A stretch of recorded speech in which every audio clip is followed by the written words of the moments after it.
Welcome to this special edition, Season 1 finale of Will Work for Patients. What up, Will Workers? Frank Sardella here. I want you to be like me. That's why I call you Will Workers. I will work for patients. How about you? That's the question I want to pose to you in this, the finale of Season 1. I mean, finally, the finale of Season 1. It's only taken me 5 long years and 50 some odd episodes through preaching, teaching, guests, interviews, but it all proved worth it. And I am about to give you the shocker of Season 1. Because this here is the final episode of Season 1. So you better grab a hold of something, because what I've got for you is not only going to shock you, it is going to motivate you the likes of which you have not seen your entire career. It centers around the title of this very show, Will Work for Patients. And if you look at the picture, who's holding the cardboard sign but me? And who does it say I will work for? It doesn't say I will work for you. And what I've got for you in this episode is an atypical season finale. So cancel all your plans for the rest of this episode. It will be worth it, I promise you. Here we go.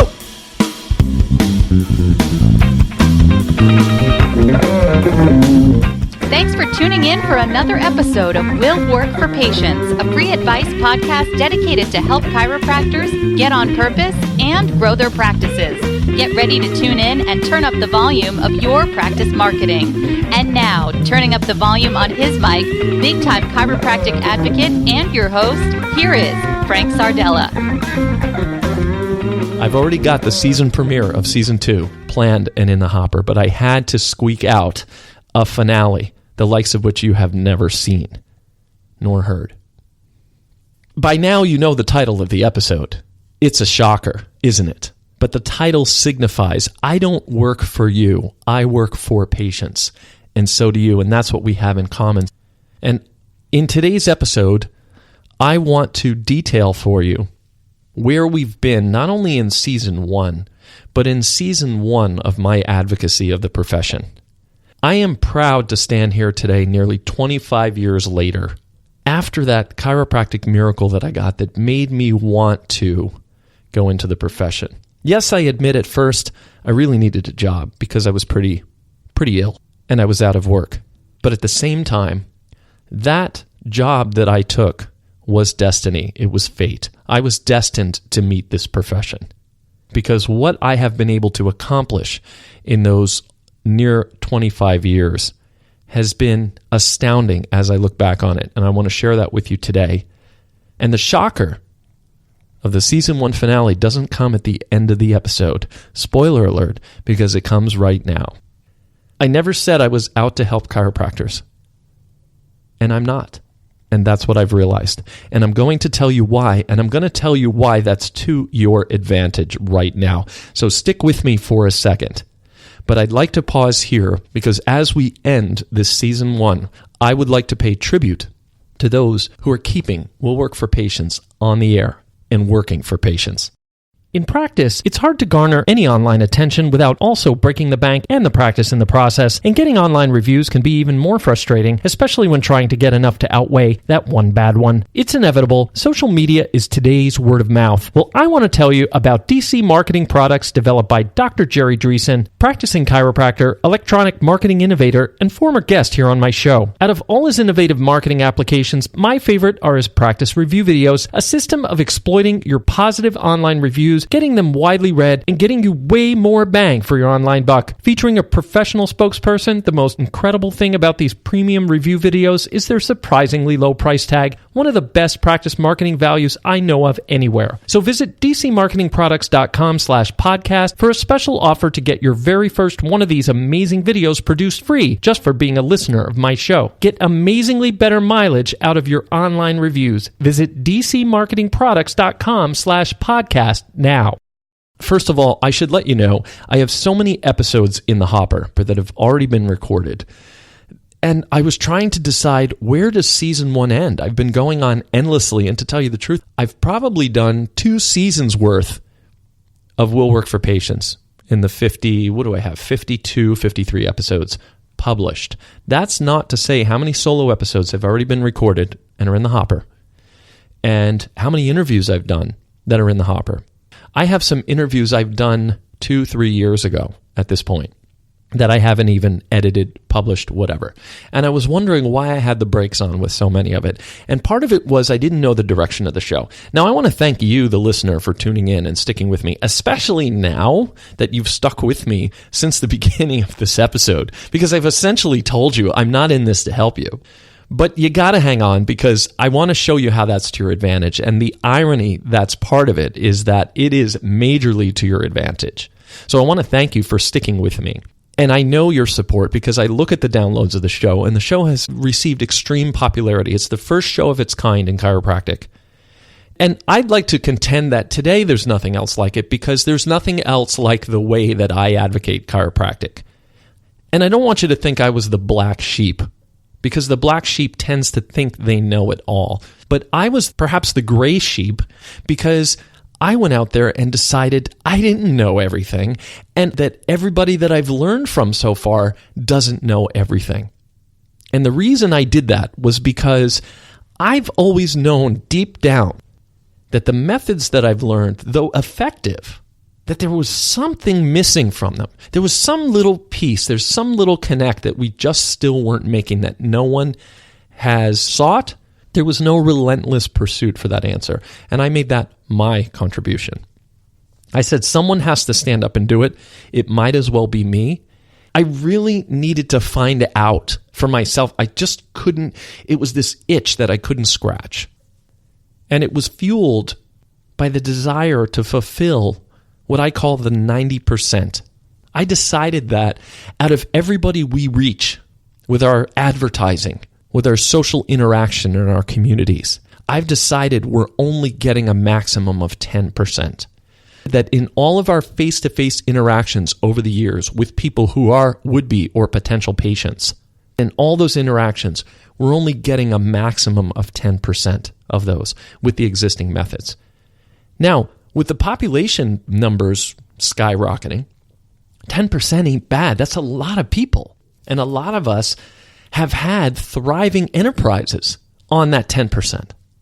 Perhaps in some clinic cases, more than the practice owner can handle, that 10%. But we're talking about our responsibility to the planet here in terms of what's being shoved down the public's throats and what we have to offer, truth. So I set out to figure out how we get the other 90.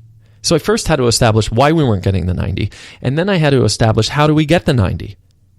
And that turned into something very intriguing, because it wasn't how do you get the 10 and how do you get the 90. The same rules applied to get the 90 that applied to getting the 10. It's just that A, we were given up too soon, and B, there was something wrong with the process, and that process was only capable of getting the 10%. So I want to talk to you today about why we're ending this season and starting the new season and where it's going. Now, very poetically, if you want to talk about fate, I think I was destined to find chiropractic, but I wasn't destined to solve this problem years ago, nor could I have solved it because the resources were not available to me years ago. So here's what happened. I went to a chiropractor. By whatever stroke of luck, fate, destiny, call it what you will. My health was in dire shape. You can go back to episode 1, and for 30 minutes, you can listen to me tell my story with no theme music, no frills. Chiropractor saves my life at the tender age of 27. Realize the mindset was, I don't know if I'm going to live to see 30. I didn't know how I could, granted the declining state of my health. And when I went to that chiropractor, I didn't go to that chiropractor about my health. I went to that chiropractor for something disrelated. Now, I want to make a side note here that for those of you who kind of want that, quote, wellness-based practice and you only want to treat wellness patients and you don't want to deal with workman's comp cases and no-fault auto accident cases, PI cases, things like that. You don't want to be bothered with pain cases. You just want wellness-based practice and everybody's happy. That's fine, but those people are made. Those people have to be put into wellness because if you haven't noticed, a lot of people have a lot of stuff going on. And it's a very minor percentage of people who have that true wellness and are willing to live that wellness lifestyle right off the bat. So in considering that, consider that I started out as a no-fault case. I went to that chiropractor because many months, almost a year, after I had a bad car accident. My health was declining, which I didn't relate to the accident. Hadn't actually noticed that 3 months after the accident, the illnesses started to occur. And so my health started to decline. But the residual effects of the accident left me with back pain, discomfort, and I couldn't take that anymore. After everything else unsolvable and worrying about living to see age 30 at that point, I had a moment where I said, I can't take this back pain. Meanwhile, I was on every medication under the sun. I won't bore you with the details because you can go back to episode 1 and listen to this story if you're really curious. So let me take you back in time for a second. Early 90s are sort of just coming to an end and we're going into the mid-90s. What did the world look like?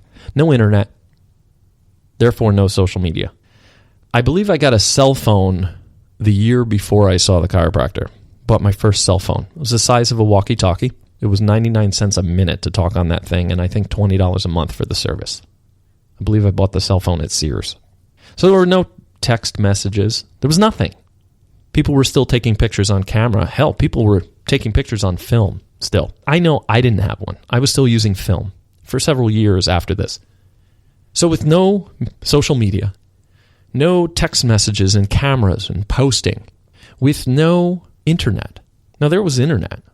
People were just getting started on the internet. They were still saying in radio commercials, those who did have the money to have a website, go to http://www. By that time, it's like, what's the name of your business again? The internet was there, but nobody was really on it, and those who were on it were preaching to a very tiny audience. So that is the framework in which all of this happened. So when I had my epiphany, when I had my miracle, when I threw out those medications and never looked back, I had happen what happens to everyone who has that miracle. You not only want to live that wellness lifestyle and enjoy that wellness, but the first thing you want to do is you want to help others do the same. You want everybody to know about it. Now, there are varying degrees of that, but I've always been a pretty passionate guy. I've always been one to try and help where I can, and always felt like I couldn't help enough because I didn't have the right help to offer the right people. And this suddenly gave me a little bit of a direction that way. I'm an artist, I'm a performer, and I was performing at the time. I was doing a lot of things as an artist, and entertaining actually is helping people. But I wanted to use those skills for even greater good.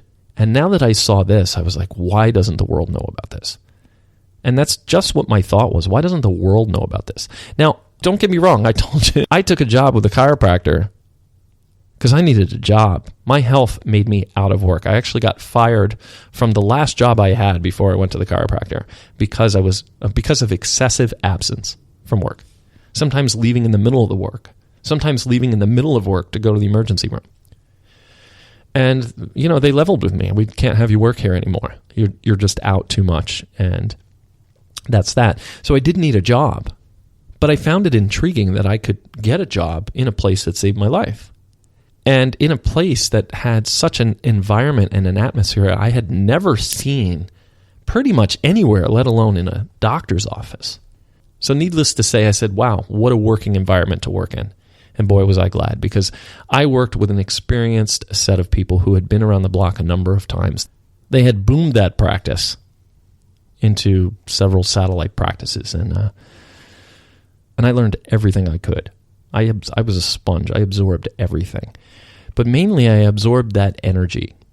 It was an energy I didn't grow up with. I wasn't raised badly, but I wasn't raised to go out of your way to help others. This was a new concept to me. Wellness care was a new concept to me. I was raised on medicine. You don't see a doctor when you're well.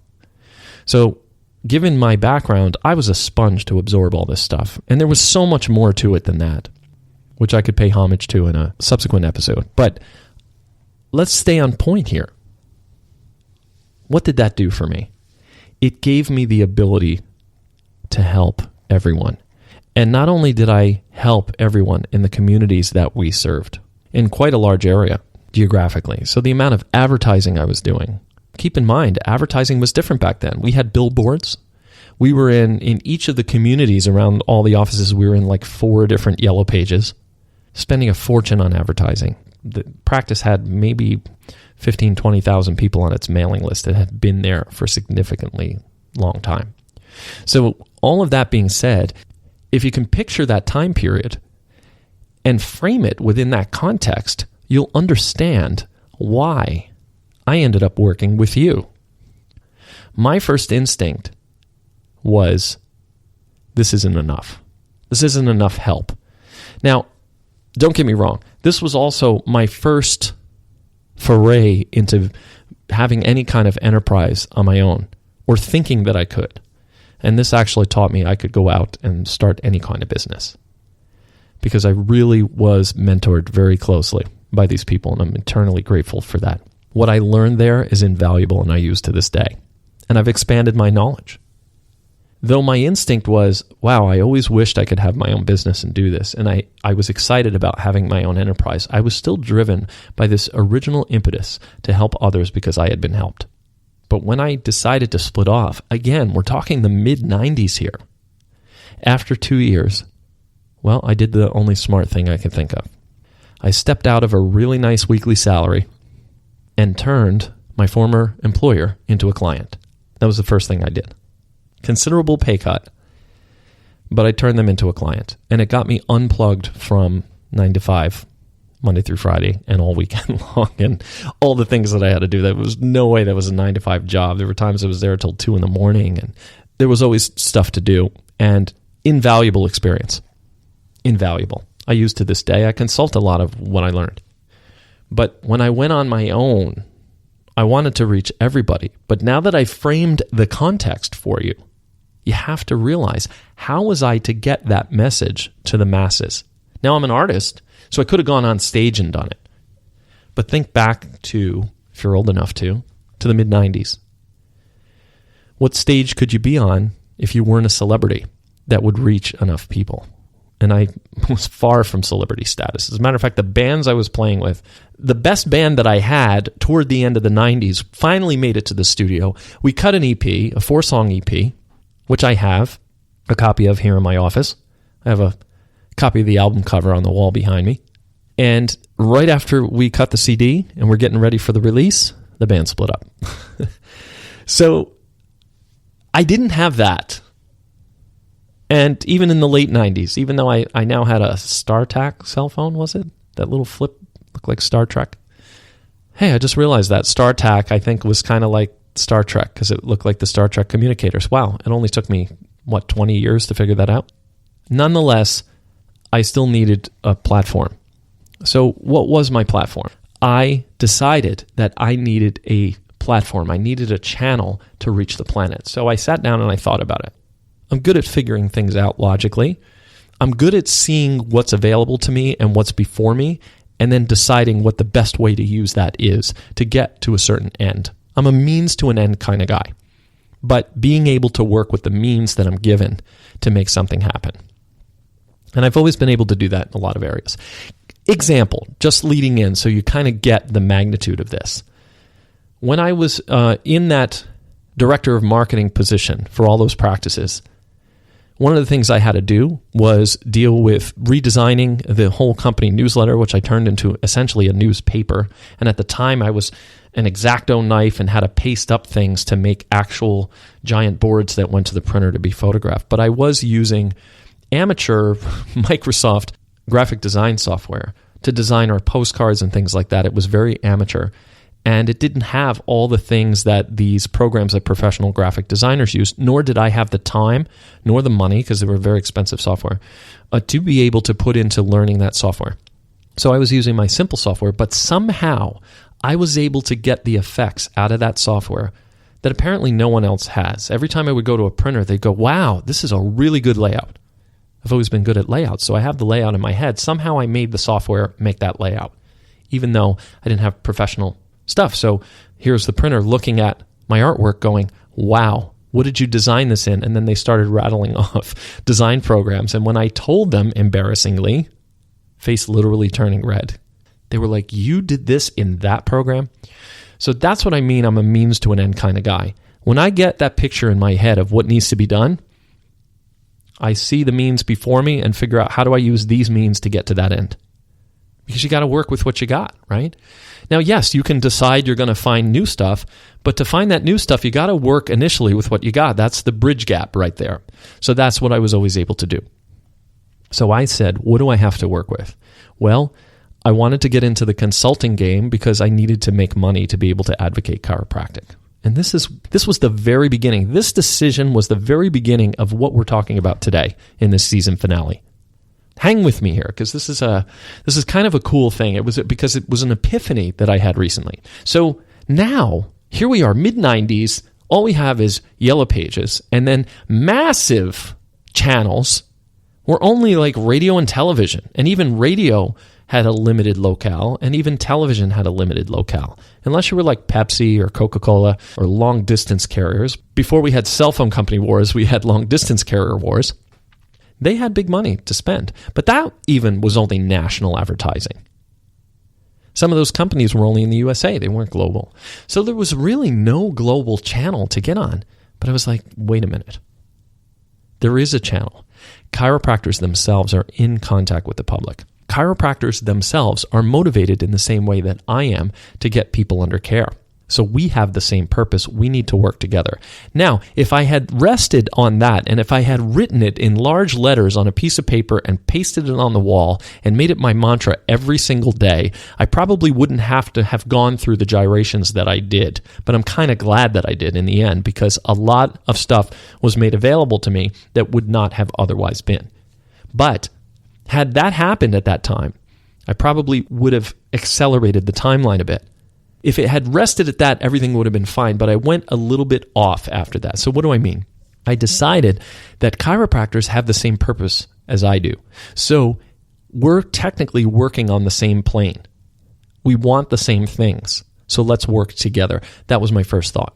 But then the second thought came in, which was, I happen to know through the channels I came up through that successful practice was atypical.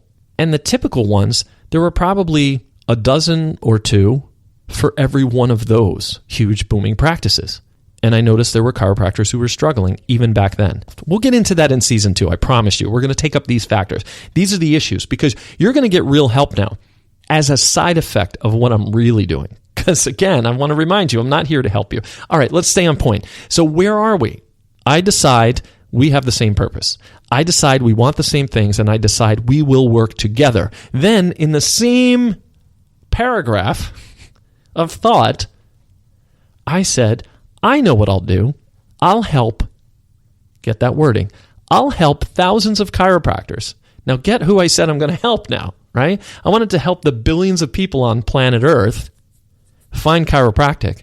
And what is the first thing that came out of my mouth?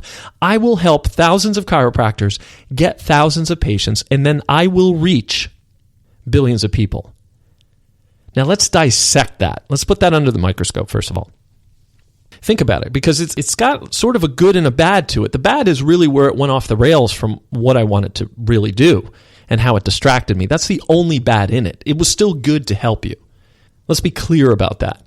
But I said, if I can help thousands of chiropractors get thousands of patients, so help was sort of matter of fact, then I would reach the billions.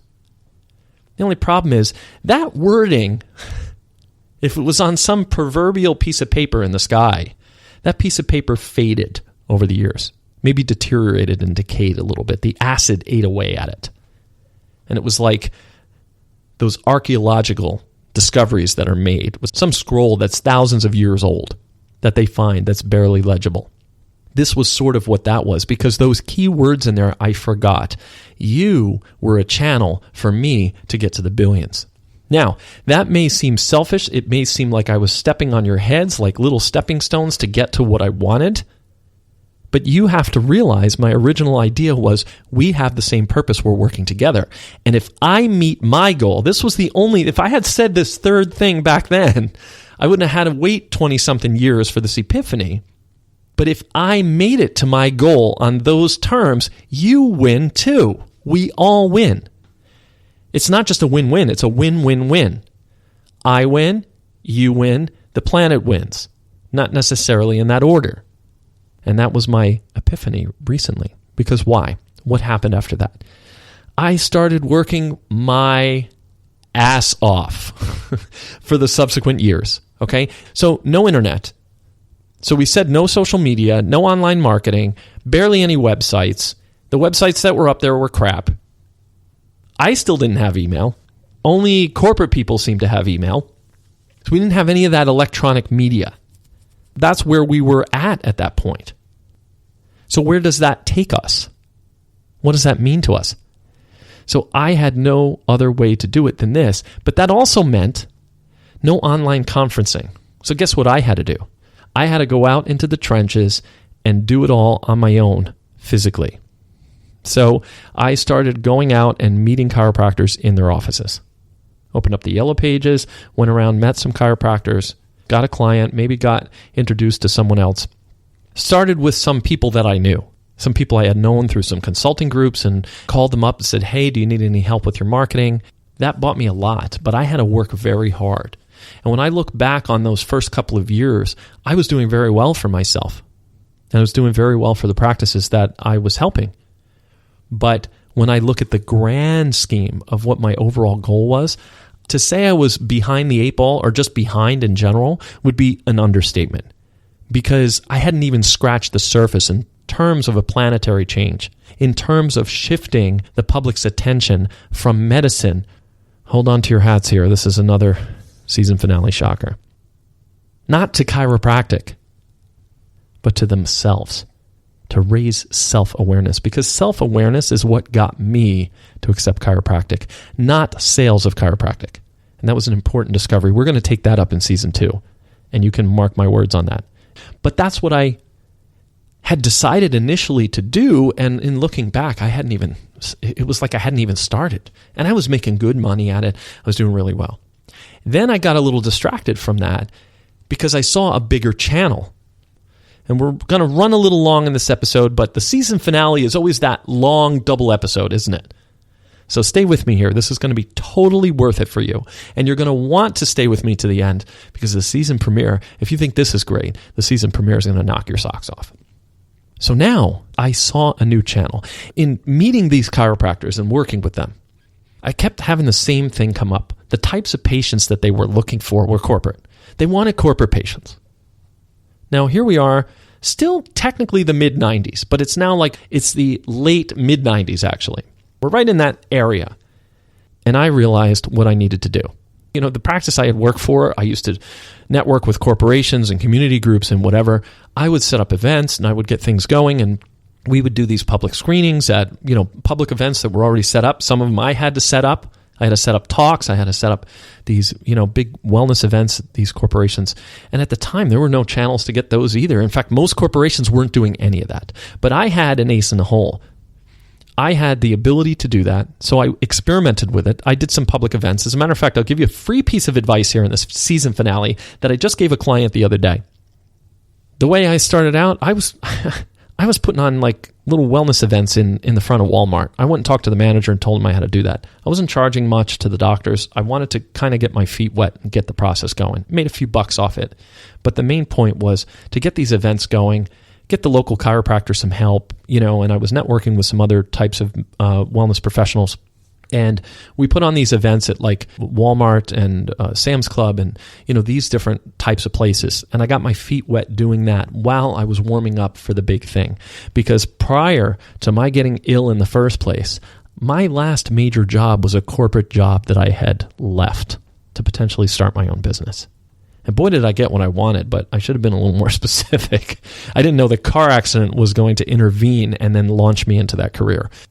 So my ace in the hole was I worked for a pretty large corporation in the area.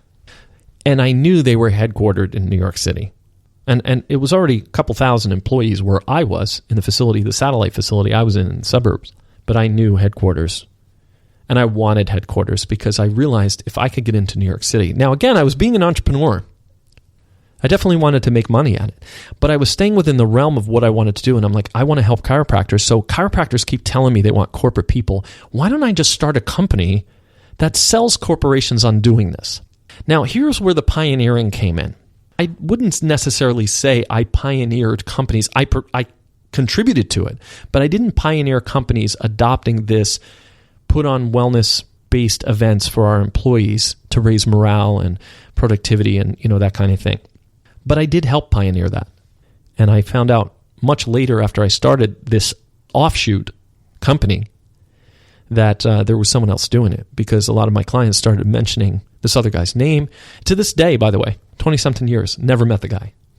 And to this day, actually, fast forward here to 2019, it is a cutthroat industry. There are so many companies. I am in touch with probably at least a dozen right as of this moment, if not more. And I know of many more than a dozen. So it became very big business. And I'm quite proud of that fact that I was part of that initial pioneering, because that's my thing. I like the pioneering thing. I like to build things and then set them off and let them fly. So I started this offshoot company that would actually book these events. So I knew human resources at my former company, so I went and spoke to the VP Human Resources. Got a meeting with him instantly. He was really pleased that I was doing this, thought it was a brilliant idea, and said, let's throw a pilot event here. And if it goes well, I'll give you New York City. And I put on probably the best health fair that I ever put on my entire life. It was a smash success. And it was helping the chiropractor, who was my client. And it was helping a few other, wellness doctors as well. So that was good. And it was helping the employees find chiropractic care. And there, I had set up a channel now, because every time that chiropractor would go in, more employees would become chiropractic patients. So you see, I started playing the numbers game that I originally got into this for. But again, just realize that kind of faded into the background. You have to realize as the years passed and as I got into the brunt of running this business, I started to forget the wording of my original plan, of my original mission, my original purpose. I started to forget the wording of it, and that's where it became a gray area, and I started to sort of kind of mold myself out of it. Why? Because 3 years after I started this company, getting one name brand company, then another name brand company, then affiliating with a couple of others who had a similar thing in their local area for their own practice, and creating an affiliateship with them and working with them together and exchanging ideas and expanding this whole thing. I expanded it enough that I wanted to move on to bigger things. I wanted to consult. I wanted to help people. And this is sort of where I started to go off the rails, because I stopped thinking about helping the general public and was sort of letting the business do that. And I kept thinking, I want to help people who have practices. And that's still genuine to this day. Okay? I'm being kind of cute when I say I'm not in this to help you. I am. But it's sort of a subset of the help that I really want to give. You're a means to that end, but your means actually is worthy of help and gets help by the very thing that I'm doing to this day, which we're going to talk about in the season premiere of season 2. Little teaser for you there. So where are we at now? What I did after those 3 years, once I had done it, I was making decent money at it. It was really good. I had the opportunity now to take it national. A couple of companies had satellite offices. Everything, all the things were in play there. And I decided to pursue another opportunity to help businesses and do some more direct consulting with business owners. So I decided to take that opportunity, and I wanted out of the wellness, essentially industry that I created or co-created, as it were, and move on. And I needed to find somebody who would take it over. So I found someone, sold the company, and moved on. Now, over the following 2 years, I was kind of finding myself, because now I only now know, looking back, that it was because I kind of had to find myself again, because I had sort of lost my way a little bit, right? But by increments. I inched away with this wellness company, then sold the wellness company, and then started working in the more general area with businesses. And yes, I was helping chiropractors, but over the following 2 years, and I did a lot of good, don't get me wrong, in those 2 years, but I wasn't sort of like fulfilling my mission and my passion, especially in this area, and I had sort of left it incomplete. It was like I had abandoned it a little bit in pursuit of some other things. So I still had the desire to finish it out. So I got back in to more direct consulting of chiropractic practices a couple years later. Now we're in the early 2000s, and as we went forward, I was getting more and more into marketing methodology because it was starting to change. There was a generation changeover as well. I started noticing in the early 2000s that a lot of my chiropractic clients were starting to retire and a younger generation was coming on board, and things started to change. I noticed in the corporations too that we still had older people. It was really in the early 2000s that we started to see that changeover of like the younger generation taking over and the older generation sort of retiring and so on. And now it's drastically different. It's like 90% young and 10% older generation that's going to be retiring within 10 years, something like that. Back then it was maybe 50-50. So there were a lot of transitions.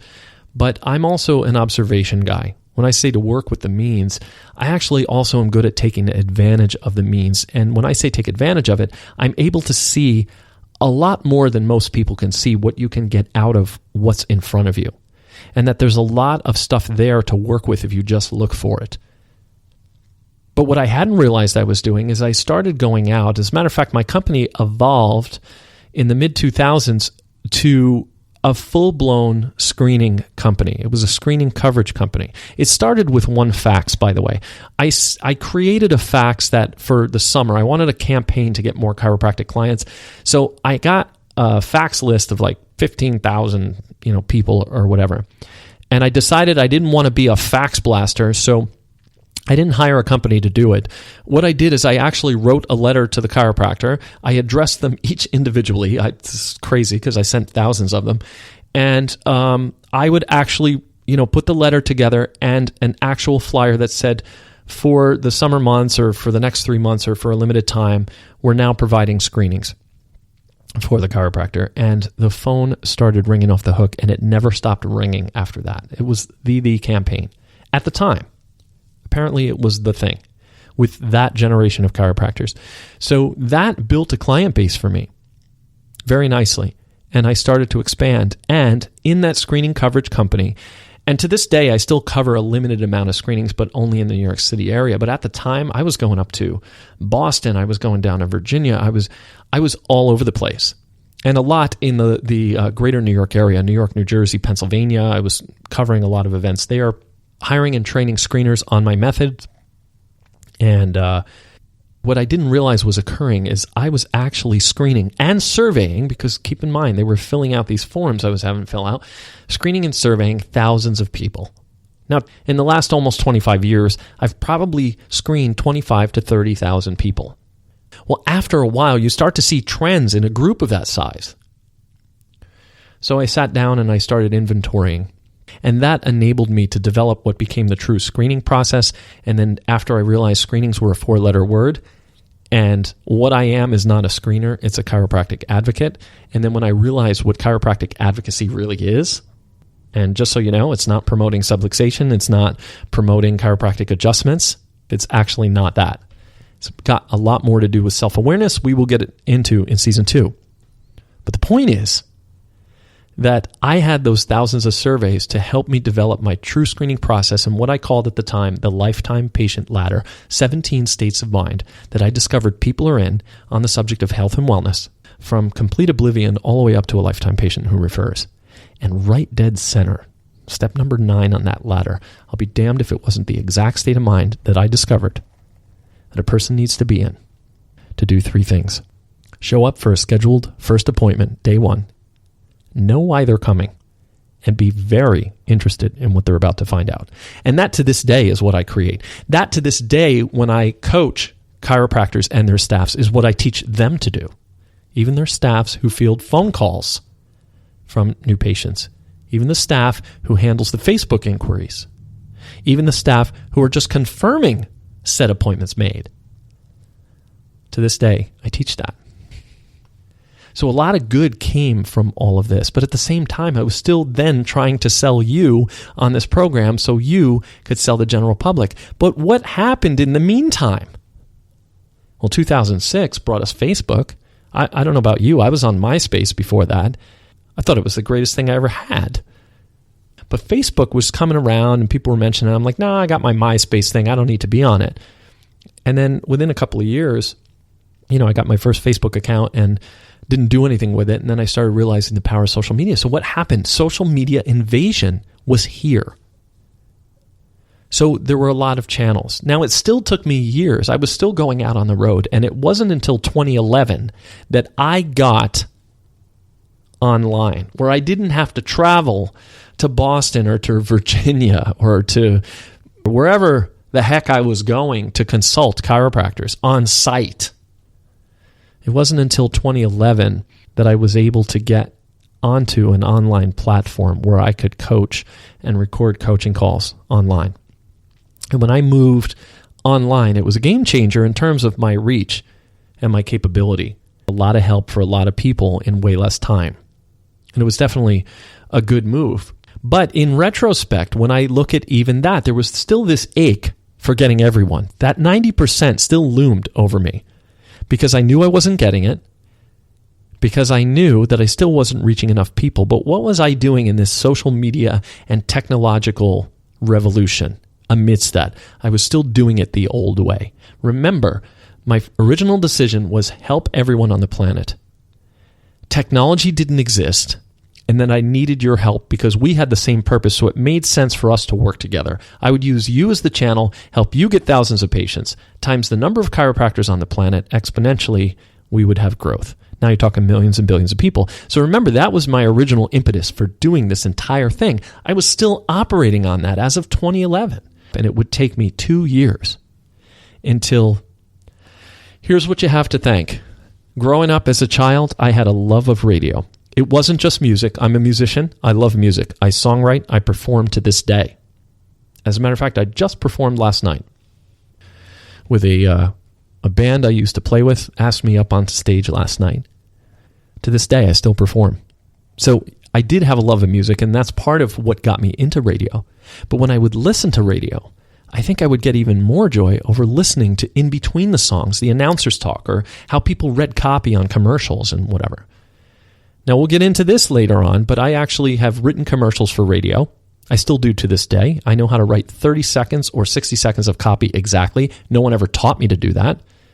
I learned by listening since I was a little kid and being fascinated with people's voices and whatever. And radio was always such a... I used to have a rigged up transistor radio that I wired into my sister's room and a microphone in mine. And I would play records, and then I would come on in between and announce and be the radio announcer.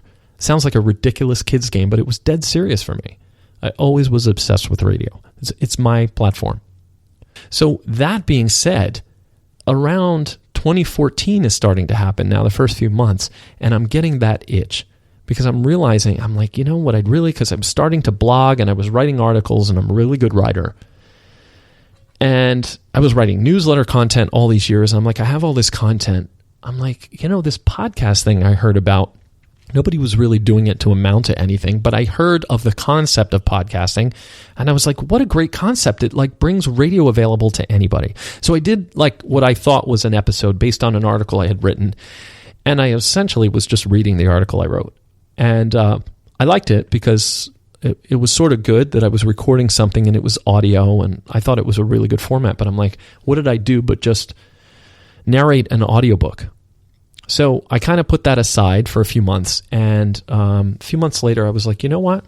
I'm just going to get on and tell my story. And you have episode 1 of Will Work for Patients. And if you go back and listen to it, that's where I was. That was the history behind episode 1. And if you've listened to it, I recommend you go back with new ears to listen to it and put yourself in the times. Give yourself that history that I came through, and then listen to what I'm talking about in that episode. And that's all I did. I talked it out. I found a platform to publish it on, figured out a few things on my own on how to get it published and how to get it up and into iTunes and that kind of thing. Did whatever research I could. Didn't listen to a single podcast from anybody. I had, to this day, still, I do listen to some other podcasts recently, but it wasn't until a year or two after I started podcasting that I even listened to someone else's podcast. I wasn't interested. I knew radio format. I knew what I was doing. I knew how to get my stuff on the platform. That's all that mattered to me. I'm not here to compete. I'm here to fulfill a mission. And this was another channel. Again, the means that I'm endowed with, right? There was a channel in front of me. I had a talent that I could bring to it. So I said, how do I use these means to get that end? You may have used those means to get a different end. And there's lots of podcasters out there. Some of them just want a podcast. Well, that's their end. That's great. But there are others who are using their podcast to get to an end as well. And that's the guy that I am. So that's what I did. So episode 1 was born, and within probably a couple of weeks, I had the first 5 episodes done. And I think at the time, I think it was around episode 5, I did something called Ambulance Chasers, which is still to this day, even though it's primitive compared to what I'm doing now with the show, still one of my favorite episodes. I highly recommend it. It's such an intriguing title, too. That's part of what I like. I love clever titles, but it's not just a clever title. My titles may be clever, but they're very meaningful. They have depth to them. And so I'm very proud of that episode. But I had gotten around episode 5 and I was starting to get my feet wet. I knew format. I knew what I wanted to do. I was doing a top 10 list every episode. I got a couple of guests on. I started interviewing and it started going really well. And in chiropractic, nothing like this had existed before. And it hadn't existed for a number of years after. And it was actually a lot of fun to do. And it quickly took over and it actually grounded me to give me some hope that I was able to reach everyone. And at least I was starting to get back into the right mindset, because here's what I thought. I was like, wow, okay, let me get one thing straight. I know planet-wide, especially with the recent boom of chiropractors coming off the assembly line out of school, that I wasn't going to be able to consult every chiropractor on the planet. So I was like, if I put this podcast here, then every chiropractor on the planet can be influenced by me, helped by me. They can expand their practice, and whether I knew about it or not, I'm exponentially increasing the amount of people under chiropractic care. Just with my words. Just with getting people to listen to me. And I know they're listening. I have the stats there. I get the fan mail. Fan mail like, hey, I like your show, blah, blah, blah. I would love to. I had a guy from New Jersey actually email me as a result of one of the episodes and told me, he's like, hey, I noticed where you are and you said where you're located. I'm over in this town in New Jersey. It's not far from where you are. He's like, maybe when you're down here, he's like, here's my number. Give me a buzz. I'd love to have coffee with you and pick your brain a little bit. And I did. I went and had coffee with this doc.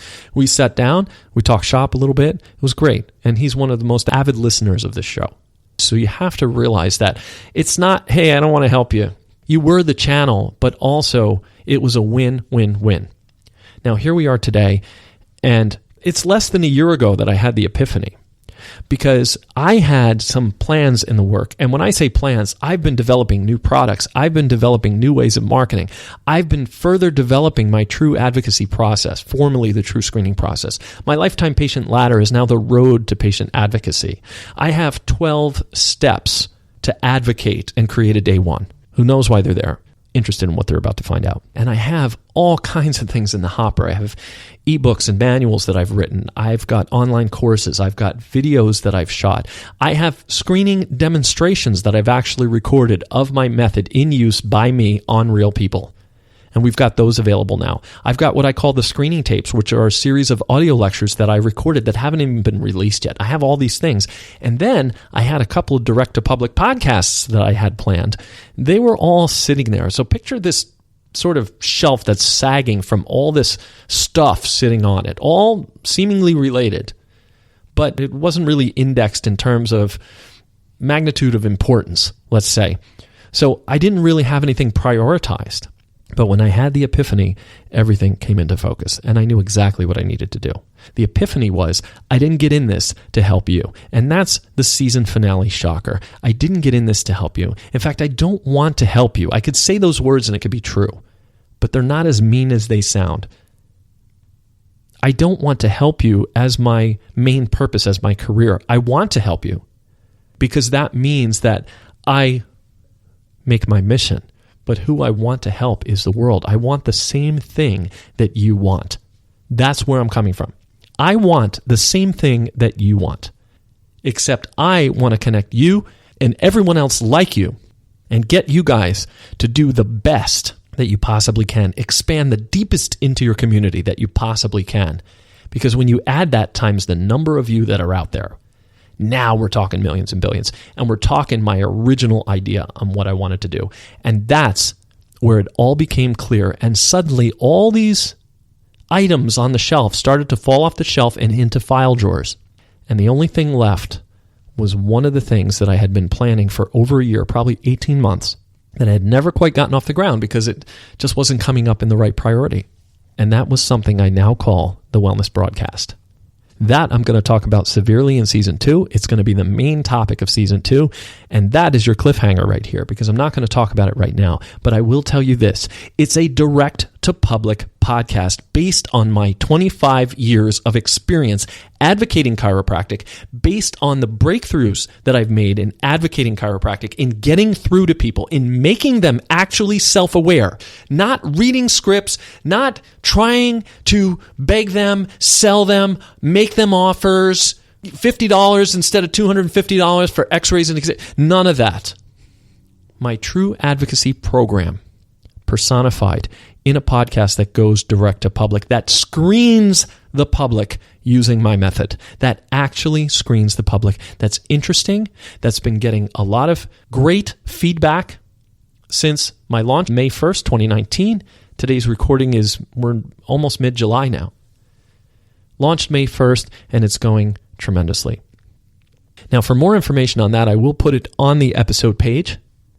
willworkforpatients.com/season1 finale is the episode page, and I'll put links to that podcast. I'll put links to where you can support that podcast. So there is a little bit of spoiler information on the internet. And I can tell you, you don't have to wait until the fall for the Season 2 premiere, because I can tell you I'm going to back-to-back it with this one. We're going to release this one, and within a few days, a week, whatever, you will have the Season 2 premiere.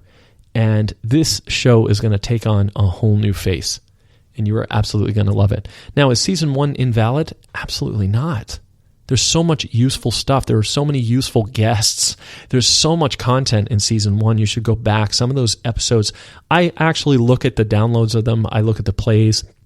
I look at my stats very religiously, and I'm still very aware of what the top episodes are. And we'll do a future episode in Season 2 where I will talk about what the top episodes, maybe we'll do like a top 5, and we'll do some highlights from that, and we'll poke around with those episodes and recommend a few that you go back and review. And man, do I have a lot to talk about. So I really have to wrap this up now.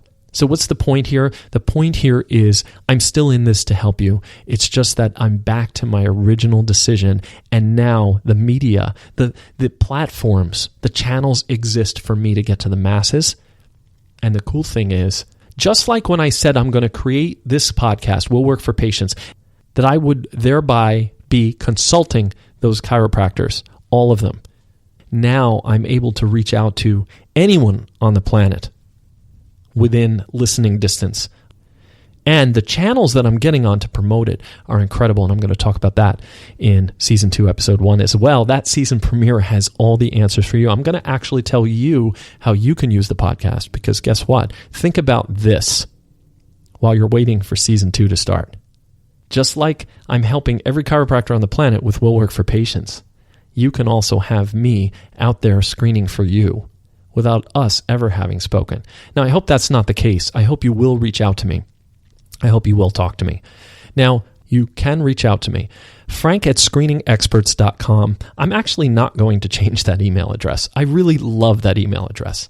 The name of the new enterprise is called Broadcast Wellness, by the way. And if you think about going out and advocating or screening or lecturing, whatever, even advertising, what are we doing but broadcasting wellness into our community? And that is the impetus behind the naming of that company, Broadcast Wellness. It just is what I do. I broadcast wellness. So I actually produce podcasts for chiropractors and wellness professionals who are worthy of getting their message out there, and people who do help the community. I even have some people outside of the wellness field who are providing some tremendous help that I do support and I produce podcasts for. I help create shows, all that kind of stuff. I still consult and coach my True Advocacy Process program for chiropractors, their staffs, even their patients. We're training them on how to refer. And I'm still broadcasting the Wellness Broadcast. And I'm still actually, I was just at a screening yesterday at a corporate event, Massage Day, that we did at a major corporation in New York City. I'm still going out there and keeping myself current, so my program keeps evolving. So I'm still doing all those. But what you can take away is the fact that you are going to be able to use all of this. And in season 2, you can look forward to being able to do that. But you can still reach me at frank@screeningexperts.com. I don't want to forget my roots. I had to do thousands of screenings to get to where I am today, and I had to talk to thousands of people. And without that process having happened, I wouldn't know the things that I know, and I wouldn't be able to share them with you. And we wouldn't be able to make the collective impact we're about to make. And it's about to get impactful up in here. That's all I can say. I'm really excited about that. So I'm happy. Thank you for spending this hour with me. Thank you for giving me a chance to give you a double episode season finale, because I wanted to end it with an exclamation point. And just like when I had the epiphany and all the things fell off the shelf and the wellness broadcast was just sitting there naked and alone and waiting to be pushed, and I almost instantly launched it, so did it happen with Will Work for Patients, where all these episodes that are sitting in the hopper that I'm just behind on editing and publishing because I was like, where is it all going? I realized season 1 has been over for a while and we need to get to season 2. So that's what you have to look forward to. You're going to see a new dynamic in this show. And don't worry, I'm still going to be dropping an episode here and there on Road Rants Radio with Frank Sardella. That's still a fun show to do, although my rants got a little longer and a little less ranty. I'm going to have to correct that. But I promise to try and keep up with that. But you are going to love the Wellness Broadcast, and I can't wait to tell you about it in season premiere. So frank@screeningexperts.com. Do reach out to me, or if you're an Instagrammer, follow this show on Instagram at Will Work for Patients. That's Will Work, the number 4 Patients on Instagram. DM me there. And the Wellness Broadcast, I've got a lot to tell you about that as well, but I digress. I'm going to save that. That's your cliffhanger. Thank you for staying with me for season 1, for these just fulfilling years that I've been doing this. I actually have goosebumps talking to you right now because I still, to this day, love what I do for chiropractic and mainly for the general public. The screening that I just came off of yesterday, we may have only seen maybe 24, 25 people for massages yesterday, but those that I actually booked and those that I spoke to, and even the ones who walked away, I actually made an influence on their lives, the likes of which they had not had before they spoke to me, and I raised their self-awareness. And I know that those people that I may never see again, those thousands, and you should think about this too. I want to give this to you too. You're making the same type of impact, even when you were doing it wrong, and when you were doing it right. Those people that you met even years ago, you made an impact and a change on their life, the likes of which they had never known before they met you. And you should bank on the fact that you somehow made an improvement in their life. And you have no way of verifying it, but I'm going to tell you with confidence, I know it occurred. And we are making an impact. So I hope this revitalized you. I hope you're looking forward to season 2 and you will stay with me. Again, thank you for being loyal listeners. So my friends, we've come to the end of a season-ending episode. On behalf of myself, my staff, and the rest of the Broadcast Wellness crew, I thank you so very much for joining us, and we'll see you next season for another compelling episode of Will Work for Patients. So long.